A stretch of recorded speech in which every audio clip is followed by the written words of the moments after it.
கோலாலம்பூரில் உள்ள அடுக்கக கட்டிடத்தில் பூனையின் கழுத்தை வலுக்கட்டாயமாக இழுத்துச் சென்ற ஆடவருக்கு செஷன்ஸ் நீதிமன்றத்தில் 10,000 ரிங்கெட் அபராதம் விதிக்கப்பட்டது. இவ்வாண்டு நவம்பர் 21ஆம் தேதியன்று பழைய கில்லான் சாலையில் உள்ள அடுக்ககத்தின் நடைபாதையில் அந்த வளர்ப்பு பிராணிக்கு தேவையற்ற வலி அல்லது சித்திரவதை ஏற்படுத்தியதாக 43 வயதுடைய கோ குவான்பான் என்பவர் மீது குற்றம் சாட்டப்பட்டது.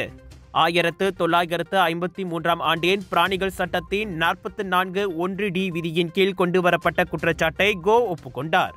இதனைத் தொடர்ந்து அந்த நபருக்கு 10,000 ரிங்கெட் அபராதம் விதிப்பதாக நீதிபதி நொரினா ஜைனோல் அபிடேன் தீர்ப்பளித்தார். மேலும் பூனையின் உரிமையை பெற கோ விண்ணப்பிக்கும் வரை அல்லது புதிய பராமரிப்பாளர் ஒப்புக்கொள்ளும் வரை அதனை கால்நடை சேவைத்துறையின் பராமரிப்பில் வைக்கும்படி நீதிபதி உத்தரவிட்டார்.